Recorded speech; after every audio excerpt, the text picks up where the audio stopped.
Okay, we are starting our next video from where we left off on the last one here. And this time what we're doing is we're going to be starting from a prison, which is what I call a parking lot for the Tesla.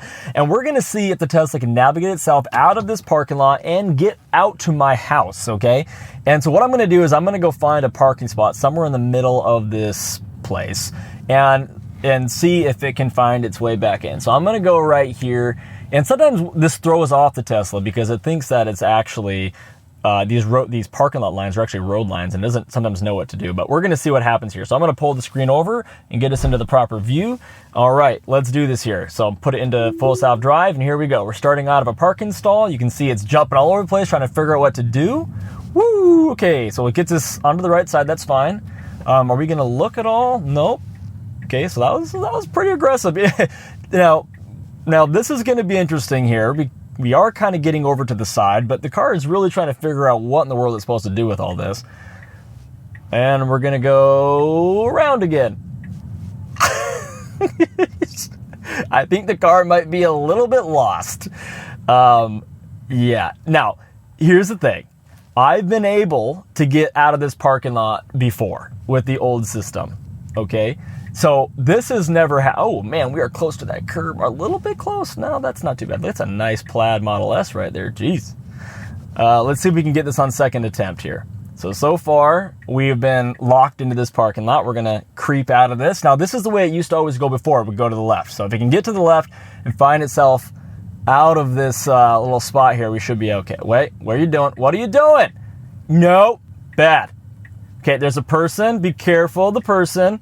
Okay, we see the person coming. Good. Good boy. All right. Now, that's good. So happy to see it recognize that. Fantastic. And here we go. Okay, now we're in business.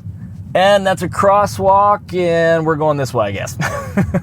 So it did it. It wasn't glamorous, but it did find its way out of that parking spot, and it did get around that person and wait for it, so that was good to see. This is a very tight to the right here, and then we're going to get a roundabout. This will be our first roundabout.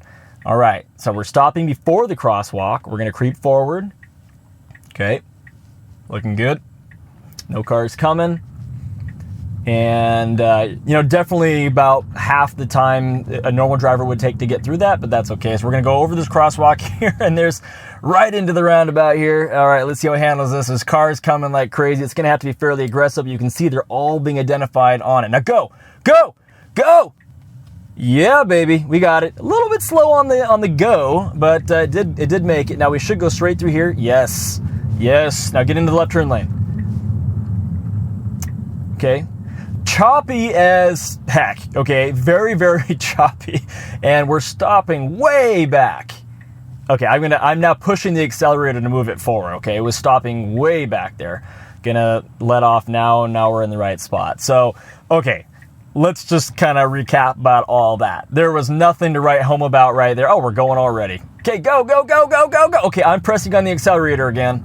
Now I'm back off of it. I don't know why it gets stuck in these little bubbles. It's like it can't, it stops really early, and then it has a hard time going in some of these weirder situations. Now this guy wants to get over. Are we gonna let him over? It looks like that's a no. Sorry, dude. Sorry. See? Bad boy. Not nice. Bad boy. So, we're seeing lots of room for improvement here, which is totally fine. This is not in any way a knock on full self-drive and where it's at and single stack. This is just simply where it's at, and we're going to watch this thing improve and grow. But now that it's all one thing, we know we have the room to grow. Of course, the big question in everyone's mind is, well, can this actually happen on 3.0, on hardware 3.0, or is only 4.0 going to be capable of doing what we all want and being able to actually get to the point where we take these drives and it's actually impressive? I personally think that we have a lot further we can go on these systems. I think even if we got single stack up to the level that the previous full self-drive was, that it'll be a big improvement over where it's at. But for a $15,000 price tag, I think people are expecting a lot more than this, because you're not going to get in your car right now and let your car drive for you. I mean, you're just, there's no way. You're going to always be terrified, and not terrified, but always have to be cautious. You're never going to just drive, careless and stress-free, I guess you should say. with where it's at, or even close to where it's at. So, all right, so now we're heading into the construction area. Every day these things all shift around, so sometimes it's going to be a challenge for full self-drive, other times it won't be here. We are identifying the cones. That's all good. Applying some force here. We'll see if it tells us if it's in a construction zone or not. There's nothing about the road right now where it has to react any different way. We're not being rerouted or anything like we are often times through here. So it's looking pretty good so far. So yeah, it looks like the construction zone won't be a challenge for us today. But we are navigating with a lot of stuff around, a lot of stuff to throw off the car. And so far, in last drive, which is the first impressions drive, and then this drive, there hasn't been a single phantom brake that I've experienced yet, both on the freeway or in the city. So we should be hugging to the right side here. That's good. We got a yellow light coming up, so we should stop. Nice. Very cool. I mean, one of the questions that's definitely going to come up now that single stack is out for people that have paid the $15,000 is it finally worth it? You know, is it justified now? Do you feel justified now? And I obviously it's too early to answer that question, but I think in the next 6 months we're gonna have a good idea of whether it's not. We need a couple more updates coming out. We need to have, you know, maybe 3 or 4 more big updates to make some big improvements on it. And I think we're gonna get a good sense of, is $15,000 gonna pay and get you what you paid for? And so that's kind of what we're waiting on right now. But I have hope. I've always had hope. I've always believed that we're going to get something great. I definitely have had my scares and doubts thinking about 4.0 and how they're not going to retrofit cars like mine. Even my brand new Model Y won't be retrofitted, that I haven't even had a year yet, unfortunately. But it is what it is. Okay. So the rest of this road's fairly straight. One of the issues I have had is this light right here, it has often thrown off full south drive. Looks like we're going to blast through it, no problem. Usually it will not drive through that light. It'll just brake right there, and I have to accelerate through it. So it looks like that was fixed. And so that's great to see that. Yeah, all these roads out here have all been redone. This was just been under construction for so long. We're seeing all these lights. Now these lights on the side, what is it? That was a mailbox. So I've been seeing that a bit lately, mailboxes. And that was a crosswalk sign is now showing up as a light as well. That's all new. That's all new. That has never been that way. So that's part of the single stack having some issues there. So mailboxes and crosswalk signs have been showing up as actual street lights. Looks like speed limit signs are fine. It's picking up people really well, bikers really well. We'll have to see if we can notice anything else like that coming up here. It's identifying these lights very far out and the right color. They are green, so that's good. What do you guys think about the big thick blue line versus the thinner blue line?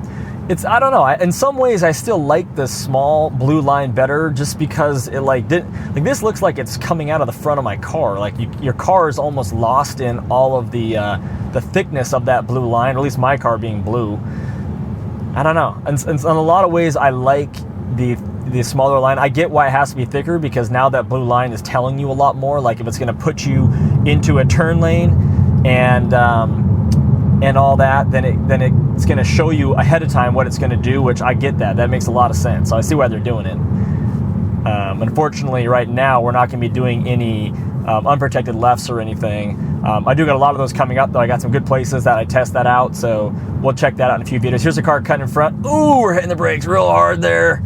Probably cut down 10 to 15 on that. Didn't necessarily need all that, but that's fine. It just, the problem with all that is if you're alone on the road, that's not that big a deal, but other cars wouldn't normally brake that hard for something like that. So people behind you, you could risk them spilling their coffee on themselves, or worst case, tailing you, hitting you.